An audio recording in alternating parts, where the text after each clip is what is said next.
Okay. And now, what's the guy's name? Or are you going to mention that? Oh, I'll mention it. Okay. Hey, we're live. Hey, this is Johnny Bean and David Nesdall. David, Hey, it's Dave Nesdall. How you doing, Johnny? I'm great. How are you, man? Doing great. Doing great. Awesome. Awesome. We are live right now on the internets, The interwebs. the interwebs. Yes. And I have a question, basically. It is from somebody called Always Open on YouTube. And they're asking if we can talk about Stevie Ray Vaughan and Jimmy Page's guitars. So, and they also mentioned Hendrix, but I think we'll leave Hendrix to another day. Yeah. Because I think I think Hendrix. I think there's way more about that guy. About all his guitars and stuff, but Stevie Ray Vaughan.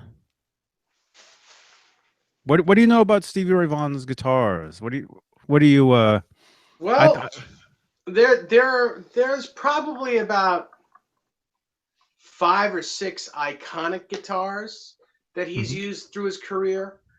His number one guitar, which was it was a 62 Strat. This is as per Rene Martinez, Stevie Ray's tech. It was a 62 Stratocaster. Now Stevie Ray called it a 59. And the reason why he called it a 59 is because the pickups from it were from a 1959 Stratocaster. So he thought, well, it's got 59 parts on it. I'm going to call it a 59. But the neck date was 1962 and the body date was 1962. So it was really a 1962 guitar. I have a tribute type guitar to that right here. This is a guitar that was made for me by Matt Brewster at 30th Street Guitars in Manhattan. It's kind of, on the kind of like the Jimi Hendrix and the Stevie Ray Vaughan thing, but I like humbucking pickups. And I have this cool little kill switch here. When I first asked for the guitar, I wanted the top to be burned like one of Hendrix's guitars. So that's why it's all dark and the paint's off of it. And on the back, it's relic like a real 60s guitar would look. Nice. Yeah, it's really cool. And then the neck is slightly larger than normal.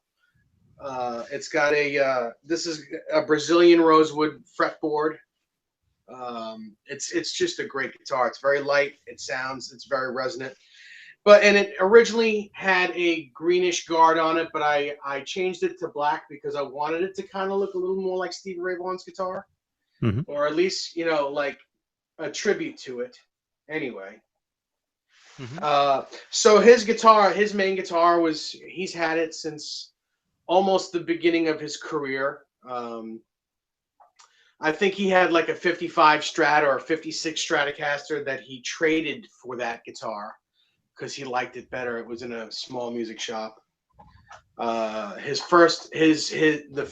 guitar he traded had a maple fretboard on it, and he wanted the rosewood, and he liked that guitar, so that became his main guitar. And when he first got the guitar, it also had a greened pickguard on it, and he changed that over to black.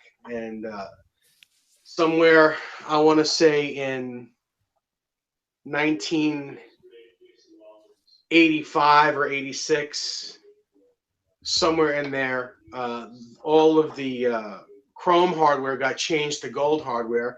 Basically, Rene Martinez got a whole bunch of gold parts and surprised Stevie with it. He said, well, I just want to dress it up, and he dressed it up and handed it to Stevie, and Stevie loved it. It's great. It's got gold hardware. It's all dressed up. It looks great. That was his main guitar. He's had a few others. He had a guitar that he called Butter. Now that was a 1961 Stratocaster in vintage white, or actually it was probably Olympic white that turned color into like this banana color, which is vintage white. It also started having a green pickguard because they were greened. The early '60s were green guards. They were like greenish, mint green. Mint, yes. Yeah, like a Yeah, mint yeah. green. So you would see like white on white, but it was actually kind of a mint on white. Yeah, absolutely. And that was a total, all 100% original guitar, 1961 Strat. That was one of his favorite guitars to play.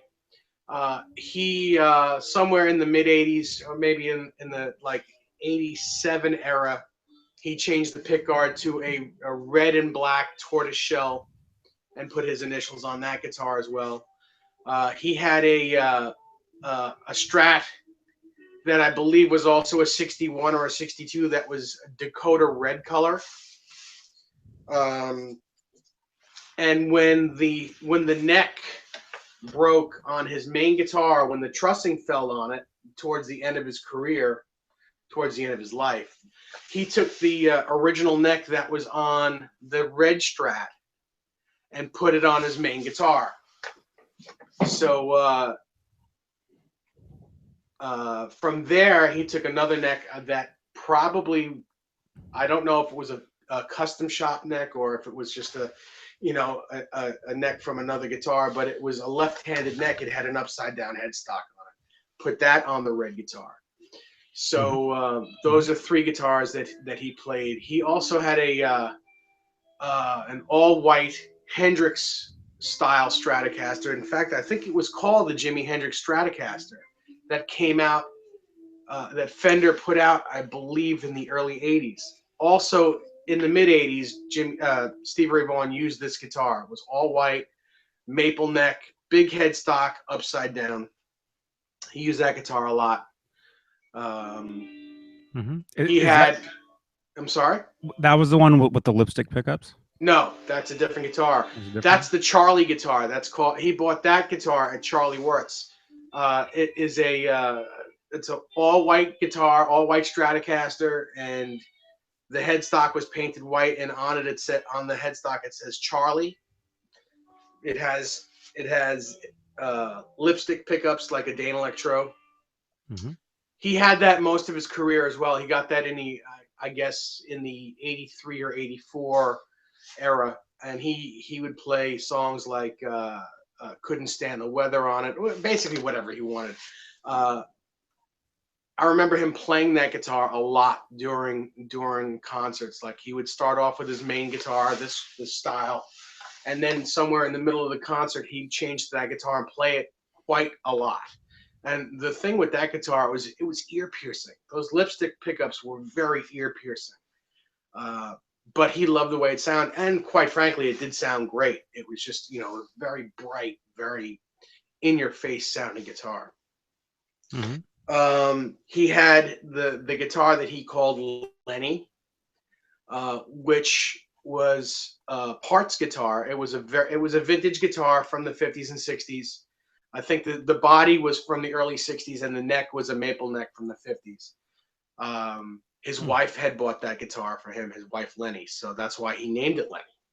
And he played the song Lenny on it. He recorded the song Lenny on that guitar.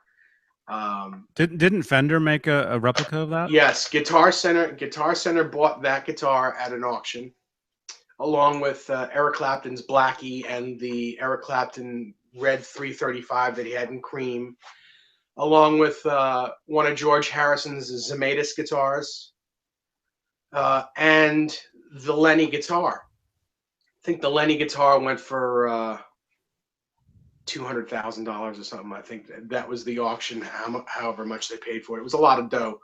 And between Guitar Center and Fender, they made a replica of it. Now, I think there were 300 pieces. I can't be for sure. I know there were 100 pieces. Fender did a replica of the #1 first, and that was one of the first tribute guitars that Fender did. That went, I think it was either $10,000, $12,000, or $20,000 or whatever. All I know is if you find one now, it's extremely expensive. Probably like in the $30,000 range. A replica version. For a replica version of this guitar. In fact, if you can see the photo behind me, the guitar that Stevie Ray is using right there, it's his guitar, but the replica looks exactly like that. The SRV is exactly like that. It's made to look the way it was when he died. Okay, but So, replica meaning like the Chip Ellis Frankenstein. Exactly. Yes, because they took digital photos. They had the guitar. They took it apart. They did digital micrometers, and they made the guitar. They made replicas that looked and felt exactly. And I mean, every nick, every dent was exactly like Stevie Ray Vaughan's original guitar. But there was also like a production model of it as well. Yeah, which was nothing. Was just a cheaper. I owned a couple of those myself back in the early days, and but those did have the SRV on them too. Yes, right? it had the SRV, but other than that, it was just a regular Strat. I played one of those. I played one of those like years and years ago. Yes, I never liked it. I tried to like it, but I never liked it. So there was two versions. Fender made two versions of that. One was a production that anybody could have, or a replica version that collectors could have. Correct. Now, I think that happened in 2004. Maybe it was 2002. Maybe it was either 2002 or 2004. I can't remember. One of those 2 years. The replica one? The replica, yes, because it was the first, and they called it a tribute. They called it a tribute to Stevie Ray Vaughan. So although you thinking of tribute as like the EVH brand Stripe Series guitars, Eddie calls that a tribute to his guitars. What they meant by tribute was it was an exact replica of Stevie Ray Vaughan's first guitar. They called that the tribute guitar. And that was a U.S. custom shop. Oh yes, yeah, it was done in Corona, California. The whole thing. Absolutely. All of those guitars were done in the custom shop by master builders in Corona. In fact, I think John Cruz was the builder for that. Cool. I think he did all of them. Cool. I know John. Yeah, me too. Awesome. Good guy. Awesome. So there are those guitars. I'm thinking, what other guitars did he have? He had in his early in his career, he had like an Epiphone semi-hollow body that he used very, very rarely. It was in his rack, but you never saw it. You probably could see it in the El Macambo video, which is early in the career. I think that was in like '83. What other guitars? Later in his career, he had. I'm sure he had a lot, but the ones that you would see, like when he did the Family Style record with his brother Jimmy, he played a. I want to say it was like a mid-50s black Strat with a maple neck. Kind of looked like Eric Clapton's guitar, but it wasn't. It was an old guitar, but it was a '50s guitar. He used that a lot for that record. He had a double neck Robin guitar that had a regular neck on it, and then it had I want to say it had a half size either guitar or I think it was definitely 6 strings. It was just one neck was half sized, and his brother Jimmy would be on the stage with him and lean back on from back behind him and leaned over, and he'd play one neck while Stevie played the other neck. That was cool. That was cool to hear because it would sound different too, because both necks were different and you get different sounds out of it. So it'd be like 2 different guys playing 2 different guitars, but all on one guitar. It's very cool. That's cool. He had the Hamilton guitar, which was a semi-hollow Strat with binding on the front and back. It was a flame top. I think it was a 3-piece. It had a piece of wood in the middle, a different piece of wood, and it had flamed sides as well. And in the fretboard, it said Stevie Ray Vaughan, and it had a big old headstock that said Hamilton on it, or Hamilton. He used that a lot, I'd say, in the 1985 to 87 era. I would say there's a Guitar World with him on the cover with that guitar. I think there was. Yeah, And you're he has absolutely his right. arms out. He has his arms out, kind of Yes. thing. Yeah. And he's holding the guitar. Yeah, Yes. I have that. I have that issue. Yes. Yeah, and in the Couldn't Stand the Weather video and in the Cold Shot video from MTV, both those videos he was using that Hamilton guitar in. You could see it, clear as day that was the Hamilton guitar. So it was it was a bit hollow sounding. It was probably one of the easiest recognizable sounding guitars that he had. That one and the number one. Whenever he played that guitar, you knew it was that guitar. It had a sound to it that none of his other Strats had. You definitely could hear the difference when he had that on than when he was playing the other ones. As far as his guitars, from what I remember, I think those are the main ones. I'm sure he had more. Yeah, but those are the main guitars that you saw him play. I think there was like 7 main guitars. Yeah. I'm looking at a photo of his guitars lined up, although I think there may be like replicas. Right. And yeah, I see the number one. I see the lipstick pickups. I see a red one with the reverse headstock. Those might be his. It might be. They might be. Although it looks like, a lot of people make their own, like people make Frankensteins, themselves. Yes. People make their own versions of the Stevie Ray Vaughan guitar as well. Oh yeah. Yeah, so it's almost the same. It's almost the same kind of thing. Yeah. Because a lot of those guys that they want to build their 5150s. They're digging out looking for the space tape. Yeah. And there's also Stevie Ray Vaughan space tape as well. Yes. And the SRV that goes on the SRV, and that is absolutely the space tape. What it was is that was cut cut to say SRV on it. But yeah, that's the same type of space tape in silver. People are making those guitars, and another guy, the guy from Green Day, Billy Joe Armstrong. A lot of kids are making replicas of his guitar. The blue Strat? The blue one. Well, it's a Fernandez. No, it's a. Well, yeah. I mean, you're right. You're right. It is a Fernandez. Absolutely, yes. Yeah. Well, yeah, because I know the guy who gave it to him. I know the guy who gave him lessons when he was a kid. And here's the thing. I stumbled onto a video on YouTube somewhere where somebody was explaining. He was showing off his Billy Joe Armstrong guitar, the blue. They call it blue, I guess, because it's like a light blue. It has all these stickers all over it. Yeah. Whatever. And so people make their own, and they call it a Frankenstein.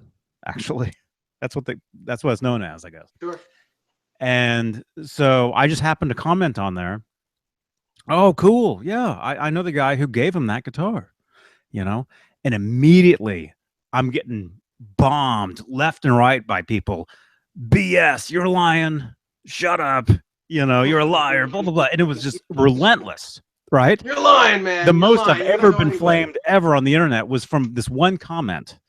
Yeah. And so I replied back, no, I know the guy who gave him lessons. I know the guy who gave him that guitar, And they're like, no, you're lying, blah, blah, blah, blah, blah, blah, So I think I went and deleted my comment just so I wouldn't get, all those flames. But because I guess there's some misinformation out there about how he got that guitar or whatever. But actually I'm good friends with the guy who actually gave him and Mike Dirnt guitar lessons in the 80s and who gave Billy that guitar. So funny because at the end of this you're gonna see comments again. You're lying. Yeah. No, the dude actually lives. We actually used to live down the street from each other. We're still good friends. We're still in contact all the time. All the time. We should get him on. We should get him on the on a Google Hangout and verify it. Oh, we could. We definitely could. I'll send him a message and see if he wants to do one. Mm-hmm. That'd be great. That'd be great. That'd be awesome. Then you could tell everyone where to go. Well, no, I don't care. I mean, And yeah, I used to sell them guitars. They used to come into the shop in Berkeley I used to work at. Billy Joe would come in. I sold Trey Cool a guitar one time. One of those was it a teardrop? Yeah. The old teardrops. Sure. I sold him a teardrop one time. He came in, he bought it. I remember him telling me his real name for the receipt. You know, it was something blah blah blah, the third or the second or whatever it was, you know. Mhm. And I remember, like, I don't know, a month later or something, I was down at Jack London Square in Oakland at a Barnes and Noble that used to be there. It's not there anymore. Looking through a Spin magazine, and this would have been 1995, 96 era, roughly. And I remember opening up the Spin magazine, and there's a photo of them, the three of them, in a bathtub, and with them in that bathtub is that guitar, Mm-hmm. the one that I had sold him. You know, they used it for that photo shoot. Yeah. You know. Mm-hmm. So anyway, yeah, I used to see those guys all the time.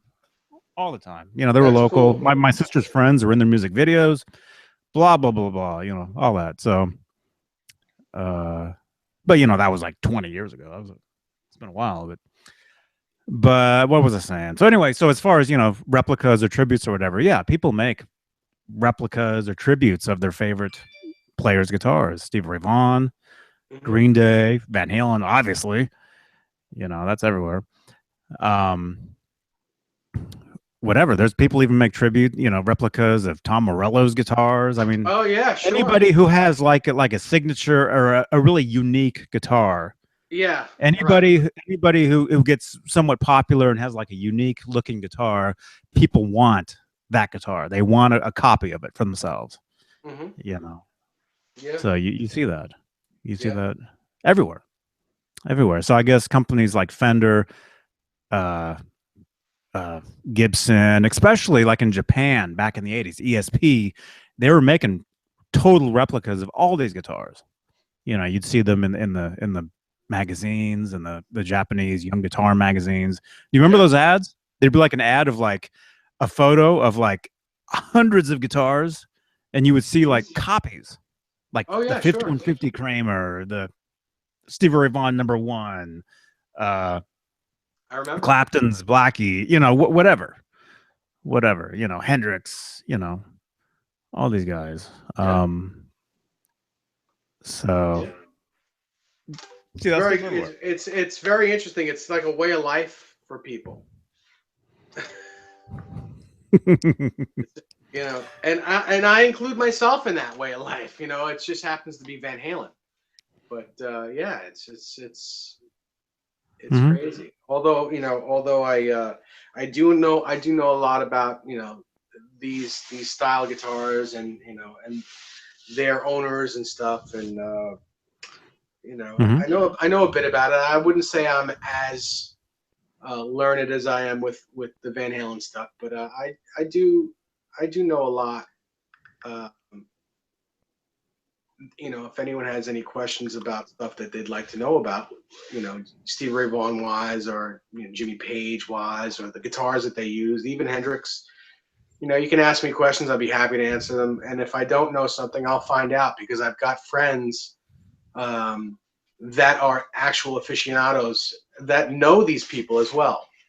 Oh yeah. Or that have known these people. Like I've got, you know, some friends that were friends with Stevie Ray Vaughan and played his guitars and hung out with them, and you know, and I can get the information. If I don't have the information myself, I can absolutely get the information, and it would be the correct information.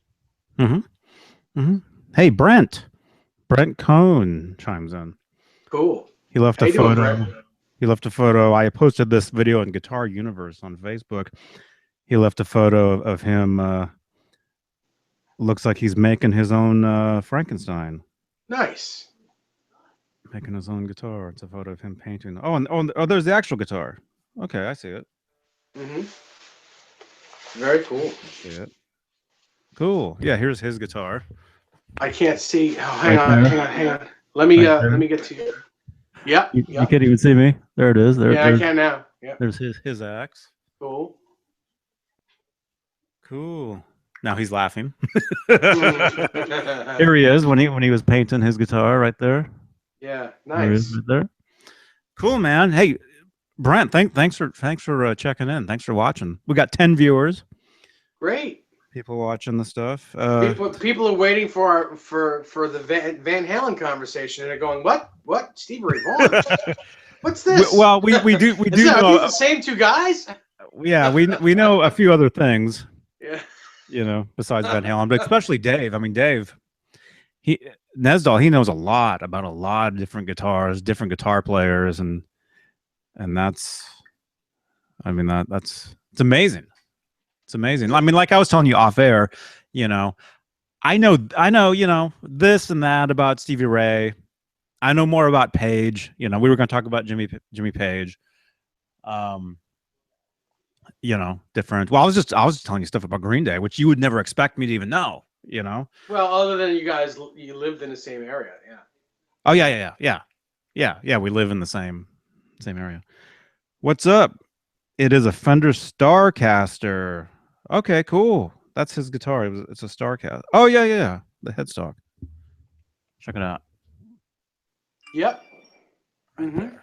Very cool. Cool. Very cool, Brent. Awesome.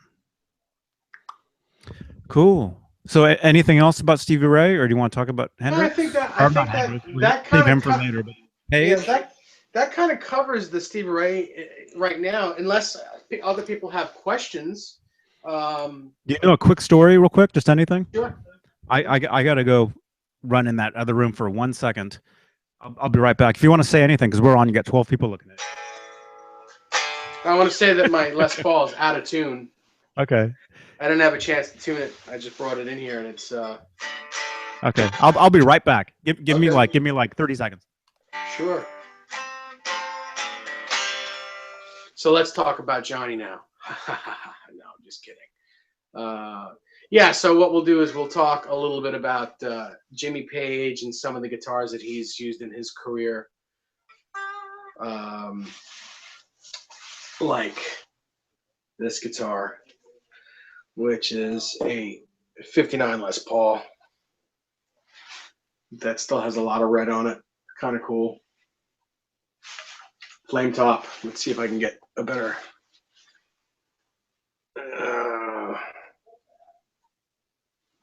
I don't know. It's tough to see.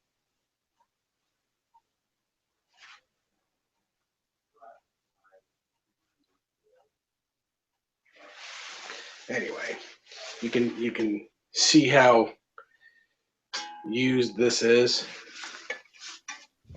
Okay, I'm back. Cool. Very cool. Welcome back, Johnny. Good to be here. Thank you. Good to be back. Yeah. Cool. So Jimmy Page, where do we start? We start at the Yardbirds. Now in the Yardbirds, his main guitar was a 1959 Telecaster. I'm not sure what color it was to begin with, but I know that he painted it white. It was a top-loading Fender Telecaster. It ended up being the guitar with the dragon on it. I think it's a dragon. A buddy of ours has a replica of that guitar. And it's Allan. Allan's guitar. Allen Garber. He showed it to us on a previous hangout. When was that? Yeah, last week. It was last week. I think I'm blurry again. Yeah, he showed us a copy of that he got, or somebody made for him, or something. Mm-hmm. Yeah, I don't remember. But anyway, that's the first guitar that you see Jimmy Page with, really. And you know, someone that may know more about Jimmy Page will probably say, no, it's this one. I'm just telling you what I know. So if there are other guitars that he's had before that, please let me know so I have my information straight. Allan wants to jump in here. I think he's watching us. Sure. Tell him he can absolutely jump in. Absolutely. Allan, help us, please. We were just talking about his ears started burning, and so he's like, "Wait a minute." Yeah. These guys are talking about me. Absolutely. Let me grab you, Allen Garber. There you are. You can show us your guitar again, Allan. So funny. You never know who's watching, man. You're right. Jimmy Page himself might be watching. He might be. What time is it in London right now?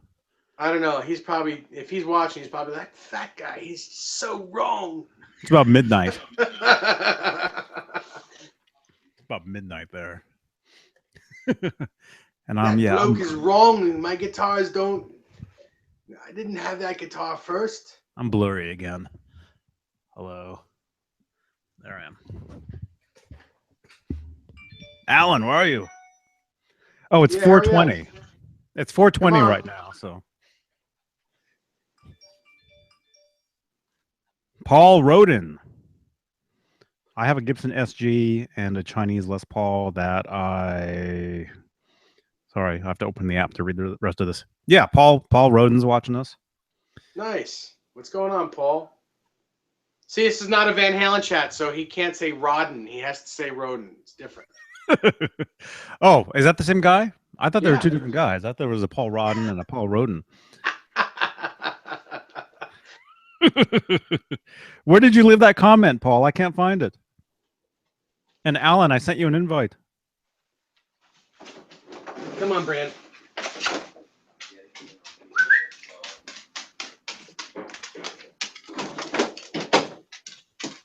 Come on, over here. Come on. Come on, up. Brent. Brandy, come on. Sofa King. You're killing me. Dog is killing me. Get out. Get out and stay out. Get. Scolding puppies. Where did you leave that comment? I can't find it. Let me see. Was it? Might be right here.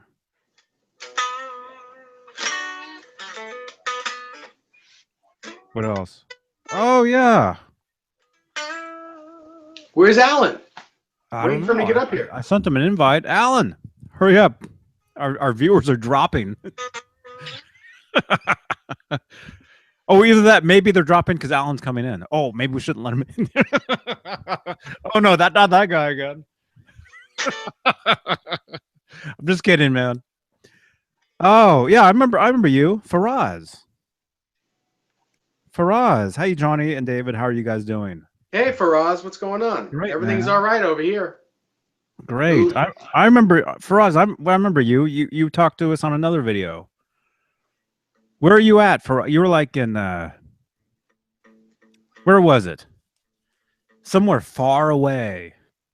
In a faraway land? Farther than him and I are. We're 3 hours apart. By plane. Huh? Well, no. Oh, I meant just the time difference. No, by plane we're 6 hours apart. Oh, is it really? Okay. Yeah, I just meant the time difference. 3 hours difference. Oh, 3 hours difference. Faraz says, David, tell us about that Les Paul. Okay. Well, it's a 59 Les Paul, and it's the most amazing guitar I've ever played in my life, and I've owned it for 3 years, just about 3 years. I had a 57 gold top and traded it in for this and spent a ton more money to get it. So this guitar goes with me. When this guitar goes anywhere with me, it doesn't leave my hands. I usually, if I take it on a gig, this guitar stays with me. You can't, it's like a baby. You can't put it down because God forbid it gets stolen. It's irreplaceable. You can't replace it. Huh? So what is that? That's an actual. The 59. It's actually from 1959. Yeah. Dang. Yeah. People always say, "Oh yeah, this is a 59 reissue." That's an actual 59. Smell it. Dang. Paul Rodden. That has to be worth $80,000. Well, I try not to give prices, on this. It's worth a lot of dough. It's worth a lot of dough. Faraz, it's 4:26 a.m. where he is. And Paul wrote in, says, I have a Gibson SG and a Chinese Les Paul where I did the Jimmy Page wiring. Oh, Four, cool. four push-pull pots for series parallel coil cuts and out of phase sounds. Allan, I sent you 2 invites. Oh, there you are. Hey. Yeah, he's here. Allan's Okay. here. Oh, shit. Allan Shoot, is here. All right, dude. Well, hey, no, I thought What's you guys happening? were talking about Jimmy Page and Stevie Ray, and you know, I showed you my Dragon Telecaster replica before, and I was like, man, I gotta hustle and get on here. Yeah. Were you watching us? I just saw like a little notice on YouTube, and I jumped on, and it saw like less than 5 minutes. I was more concerned with jumping on than actually listening to what you guys were talking about, so I missed whatever shenanigans you were up to. Well, other than the Dragon guitar, we really haven't started talking about Jimmy Page's guitars. So if you want to take that away, I bet you know more about him than I do. I do know about the 2 main, you know, the 58 and the 59 Les Paul that he used, and I do know about the Black Beauty that he used before that. Right. And I know about the 70s gold top that he painted purple. Right. But I don't know what year in the 70s that was. I don't know what year the guitar that is. I know it was made in the 70s, and it was a gold top, and it had factory stock humbuckers. They were not the smaller deluxe pickups. It was a deluxe guitar, but with factory humbuckers in it. And Yeah, I do remember that he painted it purple and he put a B bender on it. But Correct. I don't know what year what year in the 70s that guitar is. I could look it up. I can't remember the guy that he bought it from. I think he might have bought it from one of the guys in Wishbone Ash, maybe. Mm-hmm. There's a history behind that guitar and everything, but yeah, he got that sometime. I think he got the guitar in '73. That's what I thought. Yeah. Around the time you do see it in The Song Remains the Same. Yeah. And at that time, he did not put the B bender on. I believe he installed the B bender during the time he was in the firm. Mm-hmm. So I want to say it was probably around '83 or '84 when he installed the B bender on the purple sprayed guitar. That he called that his test bed guitar because he would put different pickups and all kinds of stuff in that one. You hit the main electric guitars, the number 1 and number 2 Les Pauls. Yeah, the number 1 was a 58 plain top, had very little flame in it, and it didn't have the push pulls in it. It had 2 switches underneath the pick guard. Well, there's. Or is that the 59? Is that the 59 with the little mini switches in it? I believe the number 1 Les Paul has not been modified with the switches. It certainly was not during the Zeppelin era. That if anything was done as far as those switches were concerned, all that stuff happened during the firm. Okay.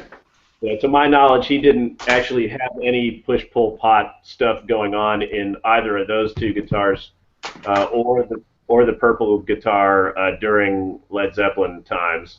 A lot of that stuff happened, post that. Mm-hmm.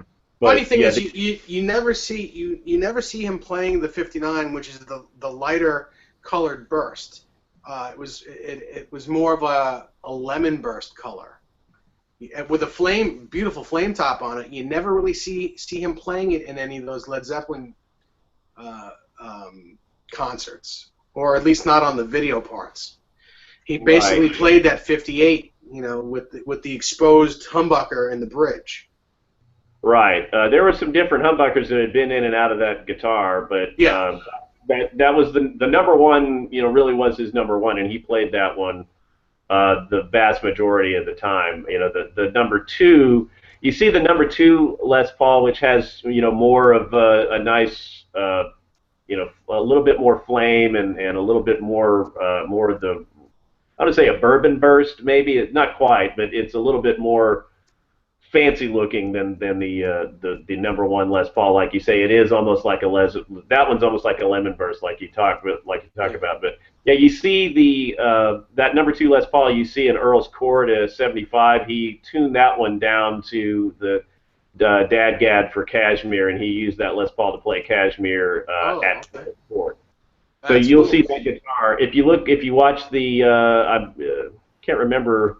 You may look and see on the DVD for Earl's Court, because he may you may be able to see that guitar on there. But you have to look at some of like the bootleg videos of Earl's Court to see the number 2 more often.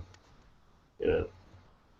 So we had talked about. Well, I went down the roll call about the Dragon Telecaster when I showed that off a little bit, but that was sort of the number 1 guitar before the Les Paul. Yeah. I believe the Les Paul came into his hands somewhere around maybe early April of 1969 was when he got the Les Paul, or at least when he got it and started using it on stage. Are we talking about the 58 Burst, or are we talking about the Black Beauty?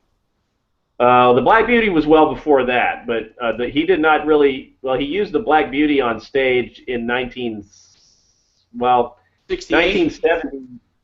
Really, yeah, 70. Although he used that in the studio before. Like when you hear the guitar solo of Sunshine Superman, that's the Black Beauty. Okay. Like a lot of his sessions were done with the Black Beauty. Like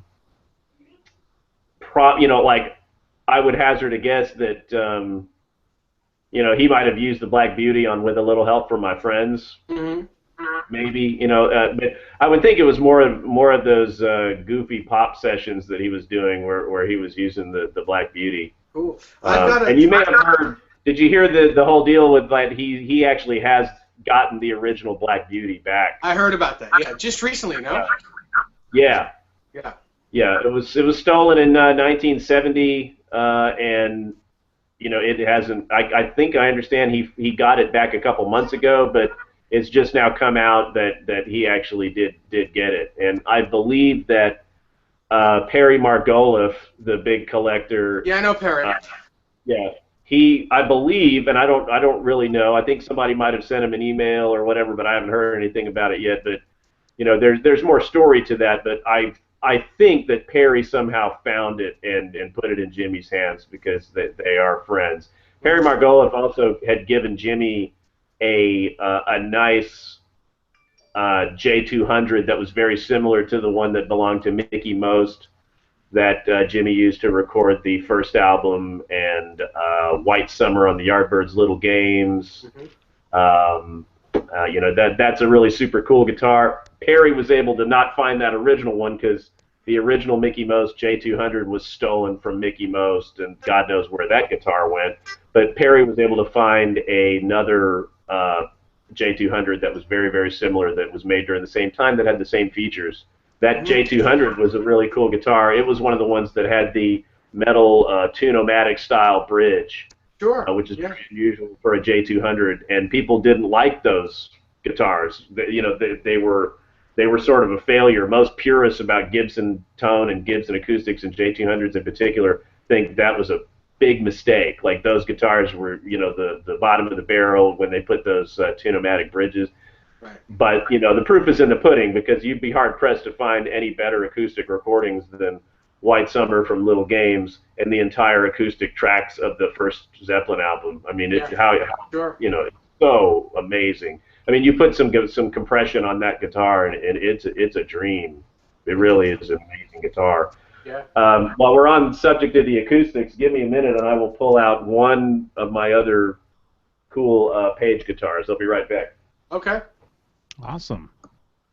So while we're waiting for Allan to come back, I've got a couple cool little stories about some of these guitars. I have a buddy of mine who is a little older than us, who was supposed to buy the guitar that Joe Walsh, the 58 Les Paul that Joe Walsh gave Jimmy Page. My buddy was supposed to buy that guitar in around '69 era from Joe Walsh for $400, and something happened where he couldn't get up all the money, and Joe Walsh wound up gifting that guitar to Jimmy Page. But it was so close, my buddy almost owned that guitar. Alan, I don't know if you heard. I believe you 100% on that story because I don't know who the guy was, but I have heard. I won't mention his name on air, but I'll tell you who he is off air. He's a good friend of mine. He lives in Florida. Yeah, that sounds accurate to what I know. Although ultimately Joe Walsh did not actually gift it to Jimmy. Jimmy bought it. Did he sell it? Did he sell it? Yeah, Jimmy paid for that guitar. It's kind of a. It had gone around that Joe Walsh had given it to Jimmy, but the fact is that Jimmy actually paid for it. In fact, Jimmy probably paid more than what your friend was going to offer. Yeah, well, it was what they decided on $400, and for some reason, one reason or another, it didn't happen. Maybe and I don't know the whole story why. I think my buddy had said that either he had gotten sick or he couldn't get in touch with Joe. Maybe Joe wanted a little bit more money, but they had decided on $400 back then.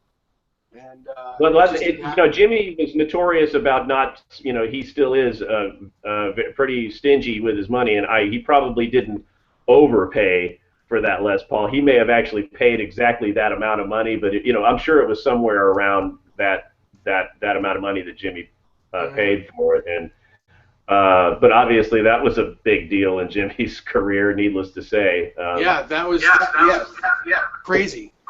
Yeah, so I mean you can't even.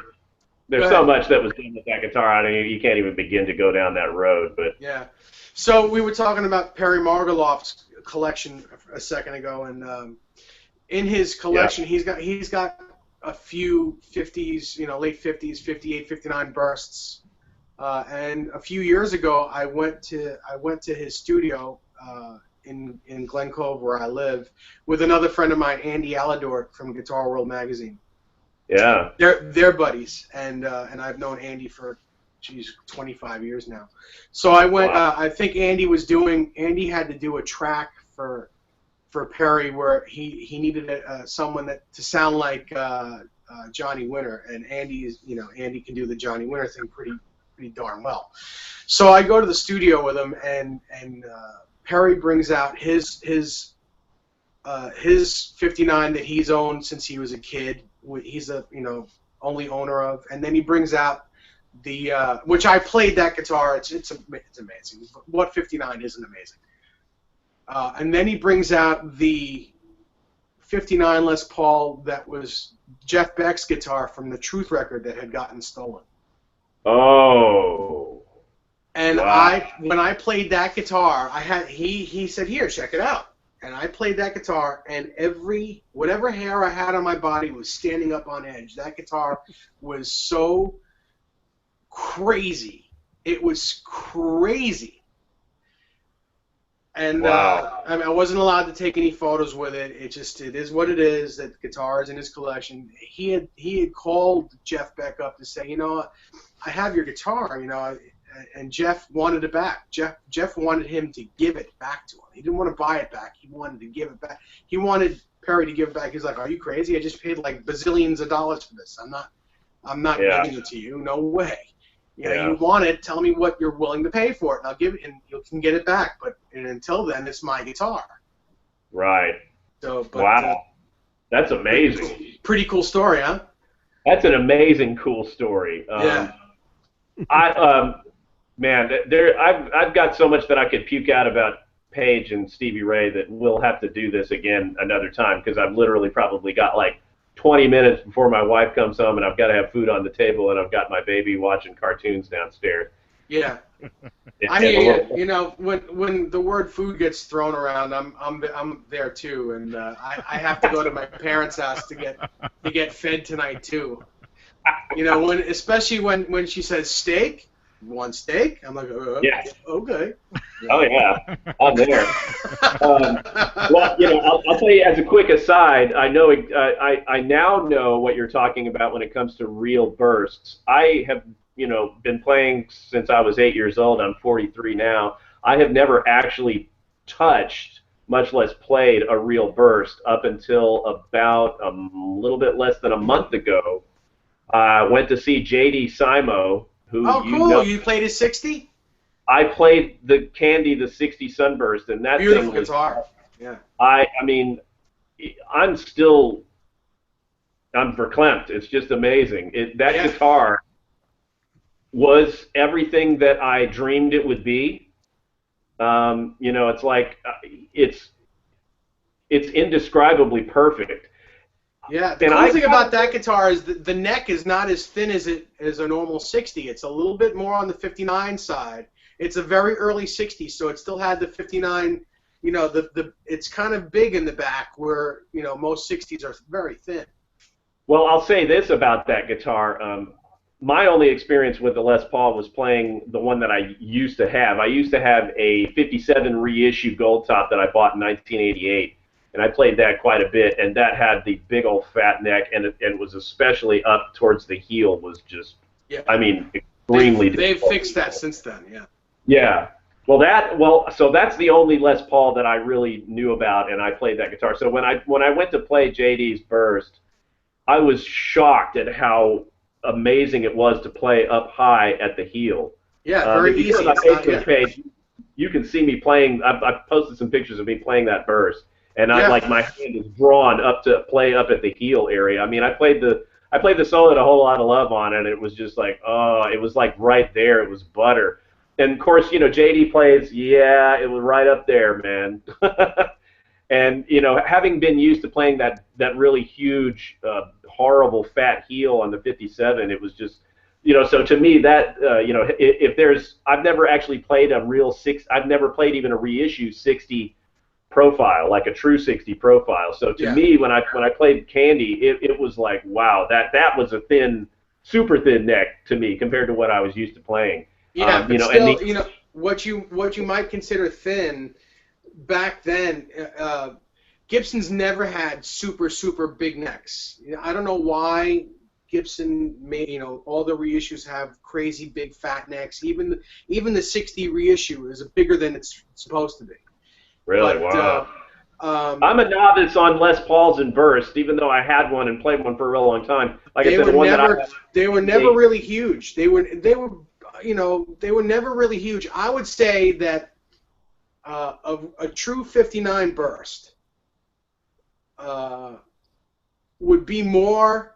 The back of the neck would be more like a 60 reissues Burst, like a custom shop 60.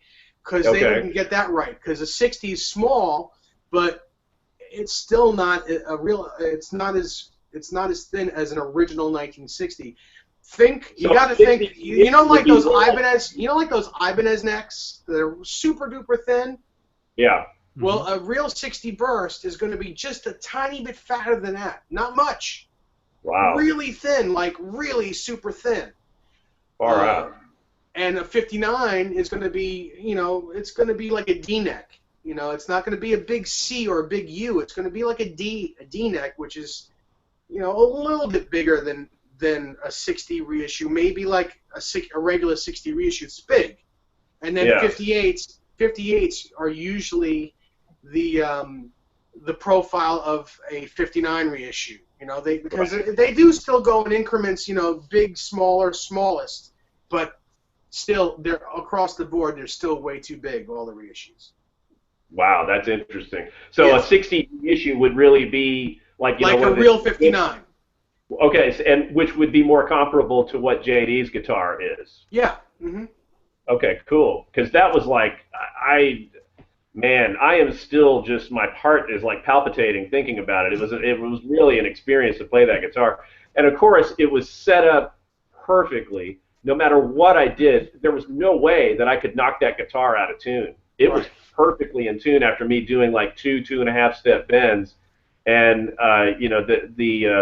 it had low action, but I mean and I touched every single fret on that guitar and played something on every note on that guitar. You have to. You have to experience. You need to experience if you're going to play a late 50s Les Paul or a 1960, you have to experience the whole guitar before you give it back. You just can't strum a G chord, and you can't do that and say I played it.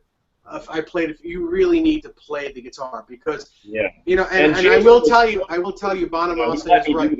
Bonamassa is absolutely correct. When you play well on a 59 or a 58 or a 60, it is the best experience of your life. And when you don't play so well, they're not forgiving. Those guitars are not forgiving. When you flub, you hear the flub. Yeah. Yeah. Well, I like that because I like that. I mean, I like guitars like that. I got a bunch of tellies are like that. Absolutely.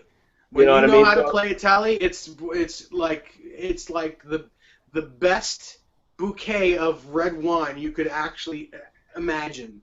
And when you and tellies are probably the hardest guitar to play if you're not a clean player. Absolutely. And so JD was super cool. He's legendary for being super cool. JD is like a sweet guy and a brilliant player, and I had a great time with him. So that was really awesome, and that's a whole fun story I can talk about. We can have our JD stories. We can do a JD story on the next one. Because really, Page and Stevie Ray Vaughan, I have a whole lot of junk to talk about with them, and I can talk, man. But we'll have to do a part two. We'll do a part two. Yeah, that sounds good. We'll have to do that. But right quick before my wife comes home, here's one really cool Page guitar, Harmony Sovereign H1260. Nice. Probably around mid 60s maybe. Mid to late 60s. Harmony Sovereign. We were just talking about Green Day.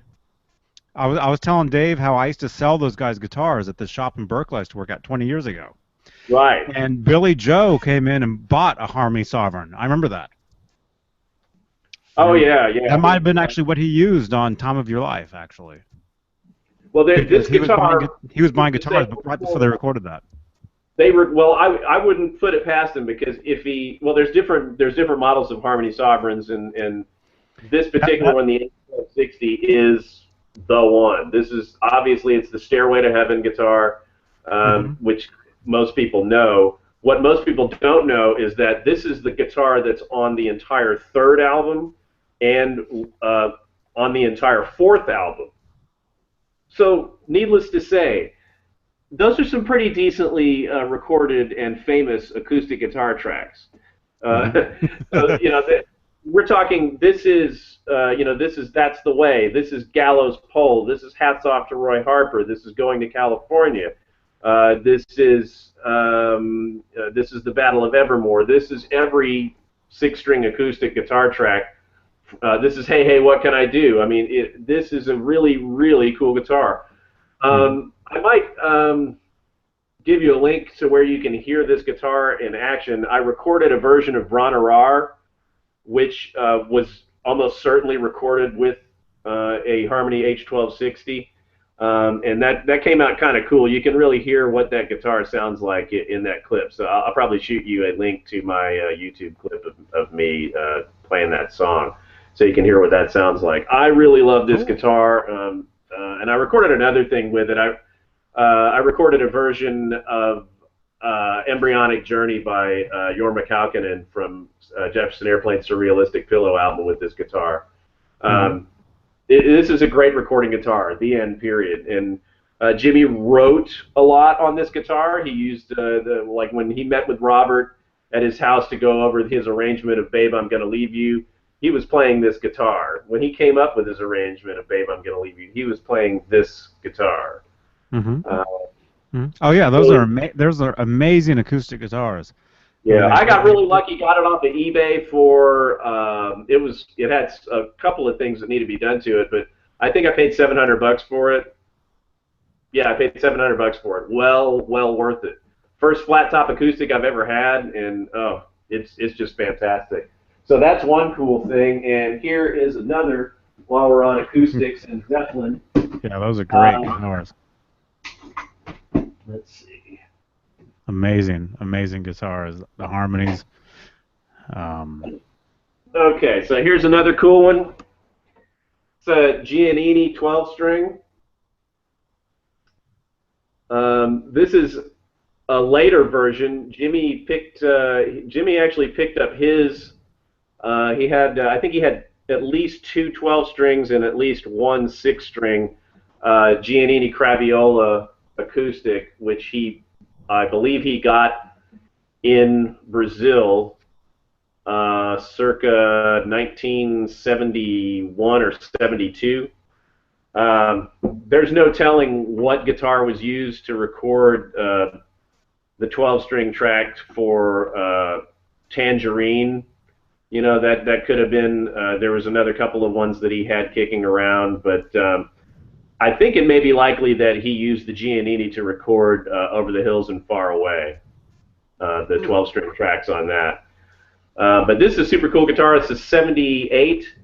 I had a lot of work done on it to make it really playable. I have an Ovation 12-string bridge on it. The original pickguard was missing, but I found an original one that I was able to copy. And so I got a tortoiseshell replica guard put on there. There's 2 different styles of these guitars. One of them has these really cool diamond inlays, and the other is just a plain dot fret marker. The dot fret marker is not quite as fancy, so I actually had my guitar tech did an amazing job of inlaying these diamond fret markers on this particular guitar. Originally, this was one of the ones that does not have the diamond fret markers. It had just the regular dots. So I had him put these diamond fret markers. It's just gorgeous. Yeah, that's great. And then there's the other model of it has like an open headstock, like a classical guitar. That's another kind. So this is really sort of a blend of the features of both of the models of Giannini 12-string that and I really. Those tuning pegs are not original to the guitar either? No, yeah, these are new. These are Dollars? Ping. They're Ping. Oh, pings. Okay. Yeah, and then I also had him put, just because it looks cool, these kind of fake plastic mother of pearl looking buttons on it. Yeah, those are Schallers. Those buttons. Yeah, I think he did get them. You got them from Stuart McDonald? Yes. Yeah. Yes. And of course, I'm in Houston, and Stuart McDonald is in Houston.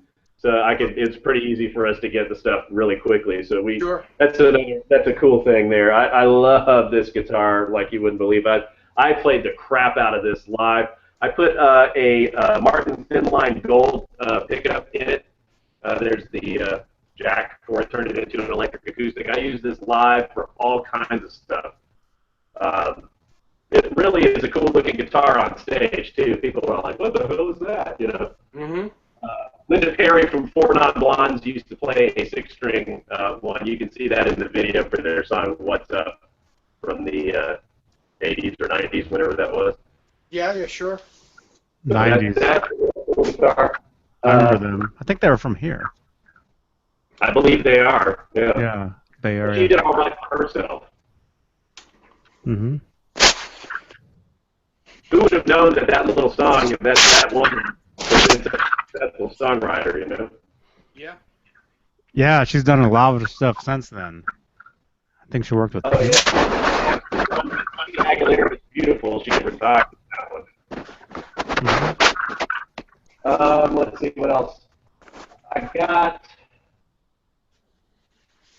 Another kind of funny thing. I'm really so into Page that I actually tried to track down all of the different guitar straps that he used through the years, starting in the Yardbirds. Mm-hmm. So I have a collection of Ace guitar straps and Bobby Lee guitar straps that are identical to the ones that Page used. Which do you have the one he's using now? The one that looks like it's braided?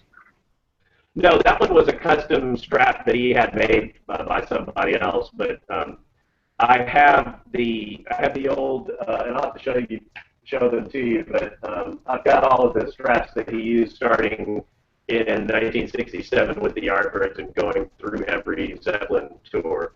Cool. Kind of a little weird. That's not weird. That's not weird at all. It's a lot less weird than you think. They look cool as hell. I mean, you know, there started to be a run on Ace guitar straps. You know, like they were cheap, nobody liked them, and then all of a sudden they became the thing on eBay. You know, people are charging like $200, $500 for certain Ace guitar straps. It's crazy. That's crazy. That's craziness. Yeah. Oh, the Ace I one. was able to get most of mine for fairly cheap, and I've got a nice selection of them. Is that what he said? Ace? Your connection's getting kind of weird. Who, me? Ace. Yeah, your voice is kind of sounding Okay. like a. Are you a robot? It might be. Well, I'll tell you that's probably my cue to leave because my wife just called. She's on her way home from work. But yeah, we're gonna as far call as it. Stevie Ray goes, I got a bunch of stuff to talk about there. I was talking with Johnny and my friend Kevin Dodds the other day. I don't know, David, you missed that, but I know I was a little busy. yeah, it was a lot of fun. We Kevin and I grew up together. We went to high school together. And you might know he's the guy that wrote Edward Van Halen, an unauthorized biography. He's a really cool guy. Yeah. And he's a good player. He and I have known each other since we were 14. And I told a couple of little stories about growing up in Texas, and but I didn't even get anywhere near my Stevie Ray Vaughan stories. Long story short, I was able to meet Stevie Ray Vaughan in June of 1990, maybe about a little less than 3 months before he passed away. He played here in Houston, and you know, through various means, I got a backstage pass and got to meet him in the band, and he was amazing. And I have a picture of me and him on my Facebook page. You can see that in some of my photo albums. Nice. But, yeah. Like I was saying the other day, when I was telling Kevin and Johnny, I used to have really long hair and it like a mullet and the whole luxurious, you know, 80s thing going on, like trying to be like Live Without a Net, but coming out more like Gallagher eventually. But the only picture that I have of me with long hair so happens to be the one of me with Stevie Ray Vaughan. So, I seem like an ass sometimes. If people want to see my long hair, I also have to show off my picture of me and Stevie Ray Vaughan, so it seems like I'm a dick. Oh, funny.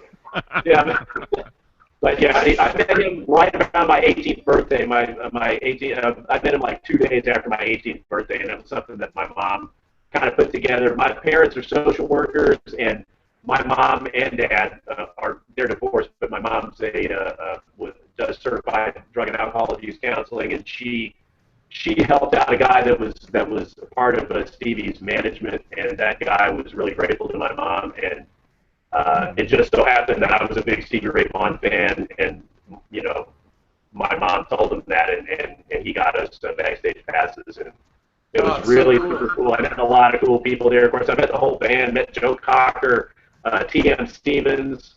Yeah, I know T.M. Yeah, you know, he was playing with Joe Cocker back then, and Chris Stainton, the keyboard player who was with Clapton now, but you know, famously was with Joe Cocker for many years. Yeah, yeah. I got to meet him, but with Stevie Ray, I spent a good amount of time. Like I got to talk to him for about 45 minutes or so, and you know, there were a couple other fans. And you know, Stevie was one of these guys like JD, like B.B. King. I also got to meet B.B. King right before I met Stevie, and that was really cool. But you know, those guys really care about their fans, and they will sit there and talk to you and sign autographs, and you know, until the last person has been served for however many hours it takes. They don't care. They are there for the fans, you know, more than any, you know, especially those guys. I mean, you know, JD, Stevie Ray, B.B. King, you know, they're just really awesome, real down to earth, cool people that are all about the fans and everything. So yeah, there's a lot more stories. You know, I know some of the other guys that are around the Fabulous Thunderbirds and Double Trouble, and There's a lot more stuff that I need to do in a part 2, but I got to get out of here I preheat the oven before my wife kills me. So. Yeah, sounds good. Well, we definitely will do a part 2. Cool. Yeah, I know a little bit about some of the other ones. I didn't even scratch the surface of stuff. If anybody has any questions about Page guitars, I'm fairly familiar with them, and if I don't know the answer, I can look it up in some of the stuff I've got around here pretty easily. Awesome. All right. Hey, great talking to you guys. Thanks for letting me in, and I'll catch up with you guys later, okay? All right, Alan, you have a good day. Of course. All right, all right. See you, Alan. Bye. Bye. Wow. I think he needed to recharge. Yeah, something. Could you hear that? Yeah, I heard it. Yeah. Yeah. Yeah. Oh, he has some Well, great stories though, so I'm able to We'll do a part 2. hear it. But Absolutely. but yeah, I know. Okay, I know you have to run, and I know Rob has been like bothering us all day long to jump on one of these. So yeah, so I can eat and then I'll come No, back and we can do it. What, 9:30? 9:30 tonight? Well, your time, Yeah. 6:30 my time. Right. So it's like hour and a half. I guess we'll be back with Rob Johnson. Okay. Sounds And good. I guess he wanted to recap your weekend or whatever. Again? Is that what he said? I think that's what he I said. don't know. All right. I don't know. That's fine. So That's fine. cool. Well, that was cool. Allan, man, that guy's got some stories. It's too bad. And I'm glad he came in because I don't like being wrong, and when someone is there to say, "Hey, Dave, this is really what happened," I like that. Mm-hmm. Yeah. Mm-hmm. It's all good. Oh, that dude, he's got some stories, man. I mean, the hangout him and I did with Kevin Dodds, that was like 2.5 hours, and he was saying all kinds of stuff. So if you guys enjoyed his the quality, like what just happened with him just now, that must have been on his end, like his battery was down or something. But I did a hangout with him a few days ago or something with Kevin Dodds, and the guy who wrote the Edward Van Halen unofficial biography, and Allan was just like talking all kinds of he's got some stories, that dude. So he'll definitely come back and tell a bunch of his stories and stuff. Great. So awesome. All right, go All enjoy right, so your I'll stay. see you in an hour and a half. And yeah, we'll jump on about an hour and a half from now, 6:30-ish Pacific, 9:30-ish Eastern, and probably talk about some Van Halen something or other. Okay.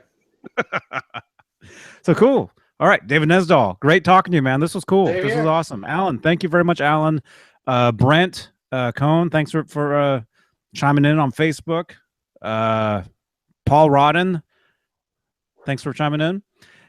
And whoever else. And if you guys want to jump back in, we'll be back on about an hour and a half from now. Yes. All right, Johnny Bean, johnnybean.com, David Nesdall. See you guys soon. You got it.